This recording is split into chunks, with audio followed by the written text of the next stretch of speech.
I mean, I drew a picture many years ago for Elizabeth Kubler-Ross. It's part of what got me into this Jungian stuff. Drawing pictures, that numbers, colors have meaning. I would discover things and then find out Jung said this 100 years ago. Why didn't they teach me this? But I drew a picture for her and she said, "What are you covering up?" I said, "What are you asking that for? You used white crayon on a white piece of paper. You added a layer. What are you covering up?" And I painted a portrait of myself too, when my family got tired of posing for me. And it's me dressed as a surgeon in a cap, mask, and a gown. So if you come into the house, you don't know that's a painting I did of myself. I now call it the cover-up. But I realized later that it were all my feelings, my emotions, the pain of being a doctor. Doctors commit suicide more often than the general population. We're not taught how to deal with feelings. When you can't cure a disease.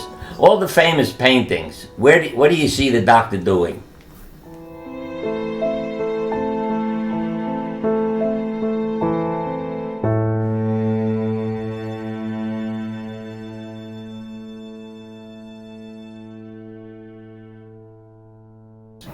And let me add a story to that. A woman had polio as a child, and she didn't like her deformed body, the muscle that had wasted away. Then she develops a neurological disease as an adult. And she just simply said, "I don't want to die hating my body." So she said, "What I'm going to do is lie down naked in front of a mirror and love my body." And she said, "I'm doing it inch by inch. I start on my toes and I go all the way up to the top of my head." And her disease went into complete remission and she didn't die. And as I say, that's the kind of thing I began to find happening. Even a landscaper, I operated on him, he had cancer of the stomach. I said, "John, you need more treatment. There's other cancer cells that were found." And he said, "Now it's springtime.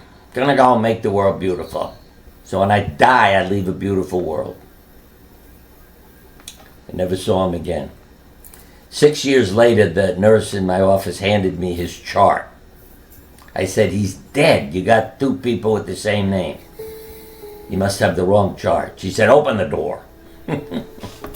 I opened the door and there sat John. He said, "I have a hernia from lifting boulders in my landscape business." I can tell you he became my therapist, showing me the beauty of nature.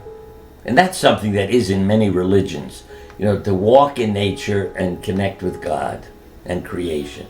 So I spent a lot of time with John out in the woods. And he lived to 91.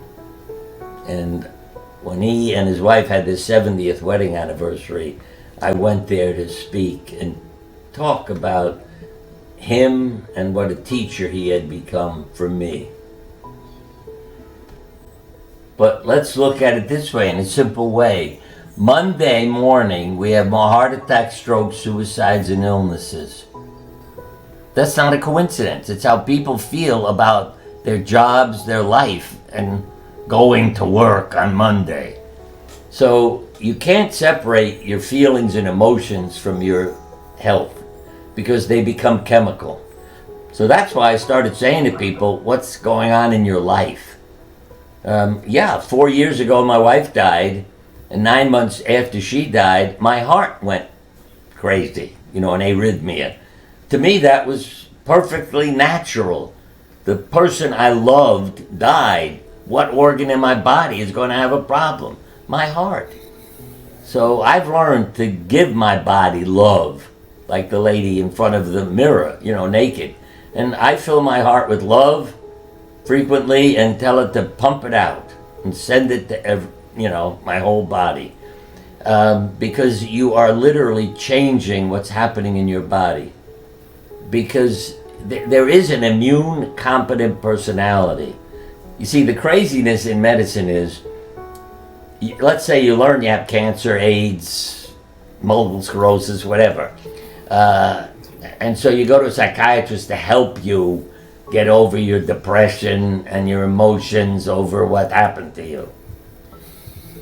And then you get well when you're not supposed to. Now, what does your doctor say? You know what I mentioned before. Oh, you're lucky you had a spontaneous remission. The psychiatrist realizes, no, it wasn't spontaneous. This was a person who came, changed their life, all their emotions. So again, you know, we change our bodies by how we receive and accept things into our bodies.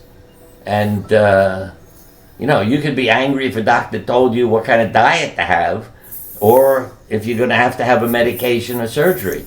But your mind is a powerful part of it. And I'm always saying to people, anticipate doing well. I thought, wow, I can't cure every disease, but I could help everybody live. And then I would feel better about what I've accomplished. And again, as Jung said, the diagnosis helps the doctor, but it doesn't help the patient. For there, the key thing is the story, for it alone shows human background and human suffering, and only at that point can the doctor's therapy begin to operate. The psychiatrists are treating, you know, your brain, and the other doctors, cardiologists, oncologists, whatever, are treating your body and not your life experience. So one is treating feelings, the other is treating a physical part of you. And I learned to put people together. And, you know, I realize statistics don't create the future for people. It's how they live. But it got me to become one of the original participants in the American Holistic Medical Association. Because I began to meet doctors who were different and who knew things that most doctors didn't know. You know, they had looked into holistic medicine, which was more of a, let's say, a total treatment from nutrition and exercise to what might be toxic things in your food and diet and life and everything else. So mind-body medicine, maybe that's a better way of putting it.